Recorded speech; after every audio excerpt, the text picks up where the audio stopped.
Bonjour, je m'appelle Dardan. Je suis né en 1989 à Pristina, dans la province du Kosovo, dans la fédération yougoslave.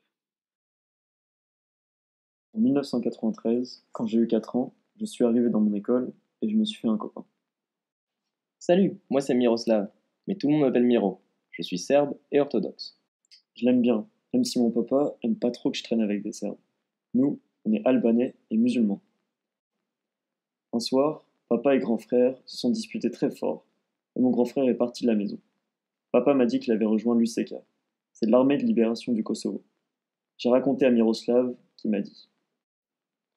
Ma maman elle m'a dit que l'UÇK c'était des gros barbares. Et en plus, le Kosovo, c'est le pays là où les Serbes sont nés. Pourtant, ma maman dit toujours que nous, on était arrivés là avant. En ce moment, Miroslav arrête pas de me parler de Milosevic, qui est le nouveau président, et qu'il va sauver le pays. Moi, je l'aime pas trop.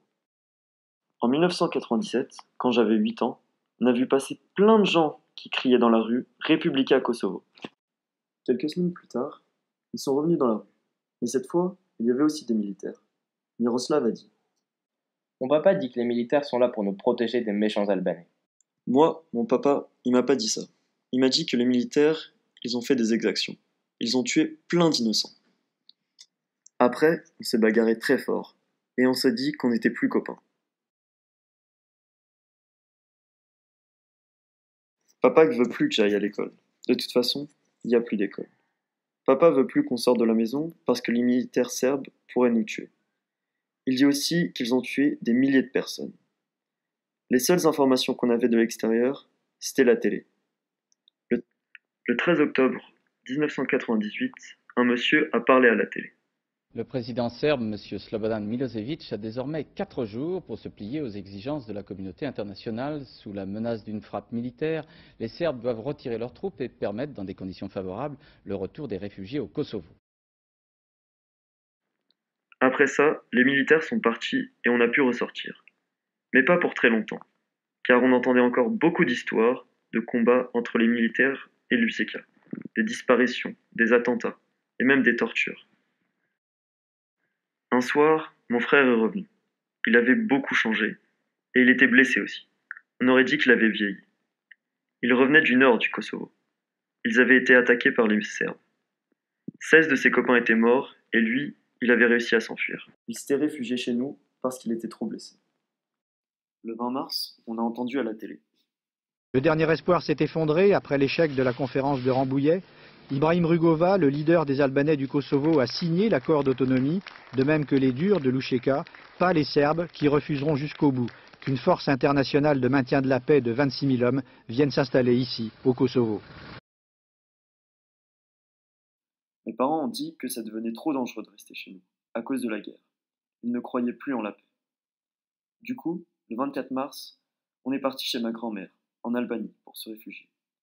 Les voisins aussi sont partis, comme 800 000 autres Kosovars, mais eux en Macédoine.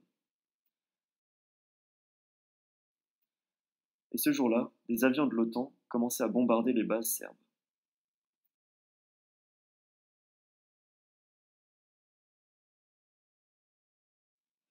Moi, j'aimais pas trop être chez ma grand-mère, mais maman me répétait tout le temps que je devais m'estimer heureux d'avoir un toit. Le 9 juin, mes parents étaient contents. Ils m'ont expliqué que les Serbes avaient accepté de retirer leurs troupes et que c'était un premier pas vers la paix, et qu'on pourrait peut-être retourner chez nous bientôt. Les soldats de l'OTAN allaient venir pour assurer la paix. Le lendemain, on a appris que les avions ne bombarderaient plus chez nous. Et en plus, les Nations Unies avaient décidé de mettre en place un autre gouvernement au Kosovo.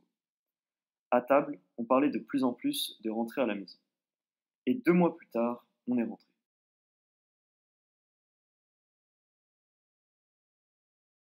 La ville avait beaucoup changé.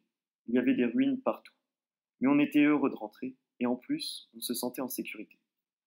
Il y avait des soldats avec des casques bleus, mais ils ne venaient pas de chez nous.